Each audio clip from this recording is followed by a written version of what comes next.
지난 시간에 우리 순서쌍과 좌표에 관한 얘기를 했었습니다.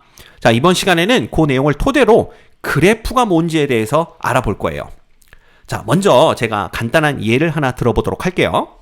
예를 들어 어떤 사람이 새해가 되어서 다이어트를 하기로 결심을 하고 1년 동안 매월 1일에 몸무게가 어떻게 되는지를 측정했다라고 칩시다. 그러면 여기가 월, 그 다음에 몸무게, 이러한 표를 우리가 그려볼 수가 있을 거예요. 그래서 뭐 1월달, 2월달, 3월달 해가지고 10월달, 11월달, 12월달까지 몸무게들을 주르륵 측정을 해서 이제 표를 만든 거죠. 예를 들면 여기가 뭐 80kg, 그 다음 75kg, 70kg 그러다가 이게 점점 떨어지다가 도로 여기서 70kg, 75kg, 80kg이 되었다라고 한번 생각을 해봅시다. 자, 그러면 여태까지는 이게 1월, 2월, 3월이 되면서 조금씩 이렇게 떨어지다가 다시 올라가는구나 라는 거를 요 숫자들을 보고 판단을 해야 되는 거죠. 자, 그런데 얘를 그림으로 한번 표현을 해보면요, 우리가 지난 시간에 배웠던 좌표 평면을 이용하는 겁니다. 그래서 요 가로축을 우리가 X축이라고 했는데 이 X축 위에는 월을 표시하는 거예요. 월. 그래서 월은 그냥 M이라고 한번 나타내 볼까요? 그 다음에 세로축은 몸무게를 표시하는 겁니다. 그래서 몸무게는 W라고 한번 나타내 보도록 하겠습니다. 그러면 여기가 1월, 2월, 3월 가다가 10월, 11월, 12월 이렇게 되는 거죠. 그 다음에 10월, 11월, 12월 그 다음에 이걸 찍는 겁니다. 자, 1월 달에는 몸무게 80이었으니까 1,80이라는 순서쌍에 해당하는 점을 좌표 평면 위에 이렇게 찍는 거죠. 그죠? 그 다음에 2,75라는 순서쌍에 해당하는 점, 3,70이라는 순서쌍에 해당하는 점들을 이렇게 찍는 겁니다. 그럼 얘가 이렇게 점점 내려오다가 여기 땡땡땡 돼서 다시 얘가 여기 그 다음 11,75, 그 다음 12,80 이렇게 되는 거죠. 그럼 이걸 보고 우리는 이 사람이 1월 달에 아주 굳은 결심으로 운동도 열심히 하고, 그죠? 먹는 것도 조절해 가면서 이렇게 쫙 감량을 하는데 아주 성공적으로 감량을 하다가 여기 어딘가에서 방심을 하기 시작했구나. 그래서 다시 요요가 왔구나 라는 거를 이렇게 표로 주는 것보다는 그림을 그림으로써 한눈에 알아보기 쉽게 그렇게 우리가 나타낼 수가 있다라는 걸 볼 수가 있어요. 됐죠? 뭐 이런 것만 있는 건 아닙니다. 자, 예를 들어 우리가 많이 보는 그래프 중에 또 뭐가 있냐면요, 이런 거 있어요. 어떤 사람이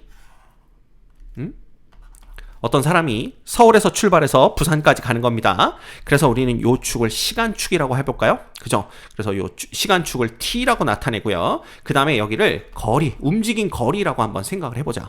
그러면 움직인 거리니까 그냥 D라고 한번 표현을 해볼까요?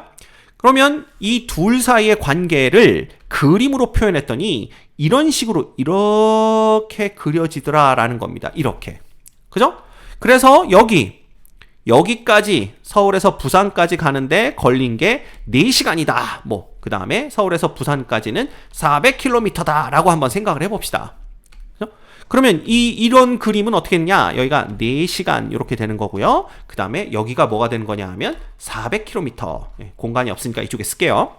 이렇게 되는 겁니다. 그쵸?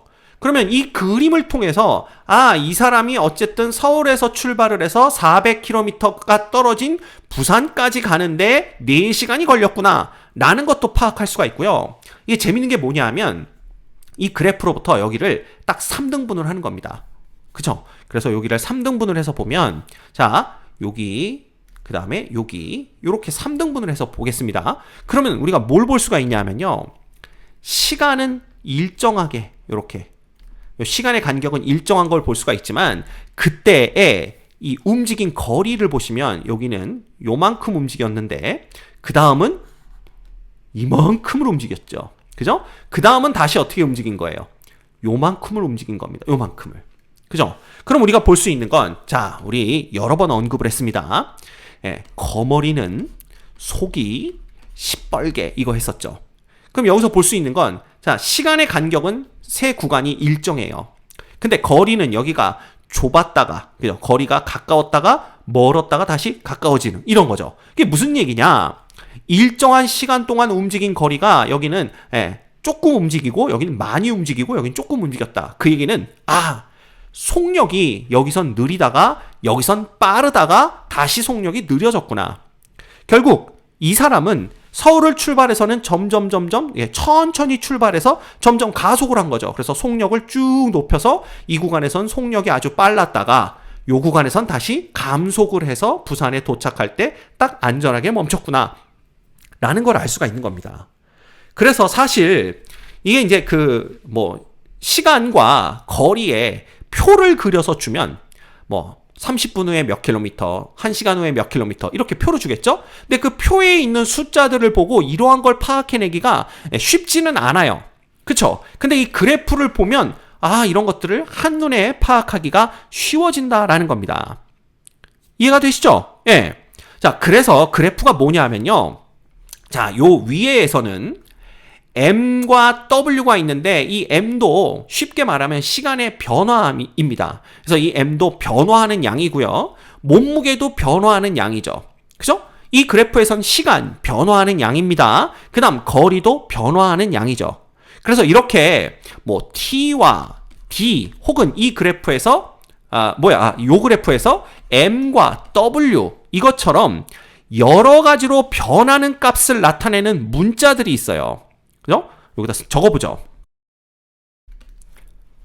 이러한 문자를 일컬어 우리가 뭐라고 부르냐 하면 바로 변수, 변하는 수를 나타낸다. 그래서 변수라고 부르게 됩니다.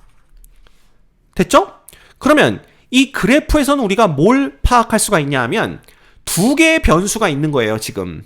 월이라는 변수와 몸무게라는 변수. 자, 이 그래프에서는 시간이라는 변수와 거리라는 변수가 있는데 이렇게 두 변수들 사이의 관계를 좌표 평면 위에 그림으로 나타낸 것을 우리가 그래프라고 한다라는 겁니다. 그래서 그래프가 뭔지 정리를 해드리면 이렇게 되겠죠. 됐죠? 자, 여기서 우리가 그냥 그림이다라고 얘기를 했는데 이 그림은요.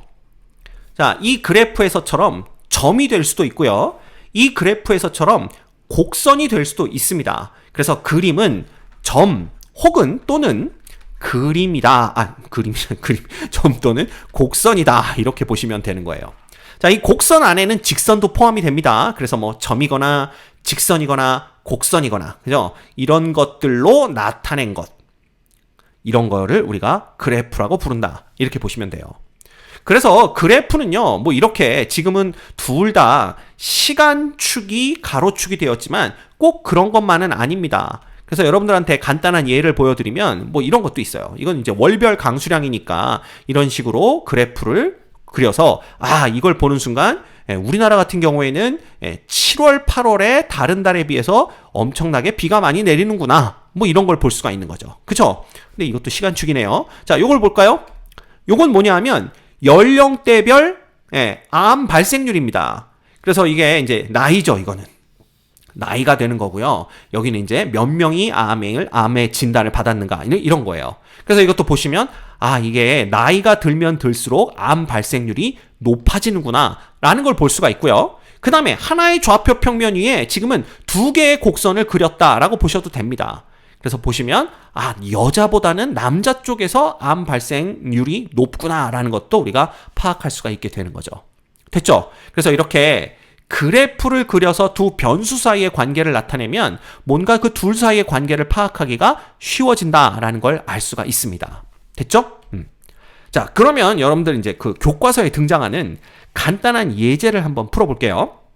그 간단한 예제가 뭐냐 하면 여러분들이 그 두 변수 사이의 관계를 잘 파악할 수 있나? 그거를 테스트하는 문제인 것 같아요. 근데 재밌어서 제가 한번 여러분들과 같이 풀어보도록 하겠습니다.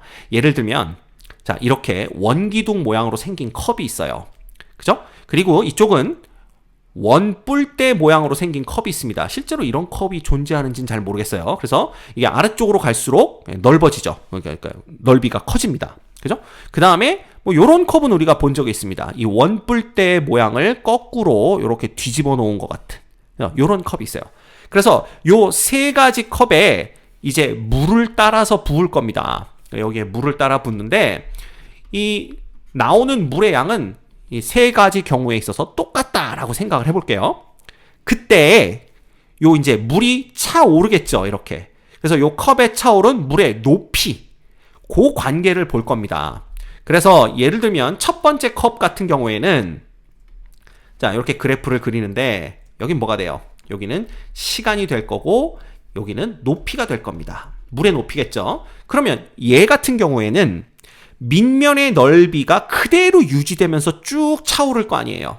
그쵸? 그래서 물이 나오는, 일정하게 계속해서 물이 나온다고 한다면 시간에 따라서 높이는 일정하게 이렇게 증가를 하게 될 겁니다.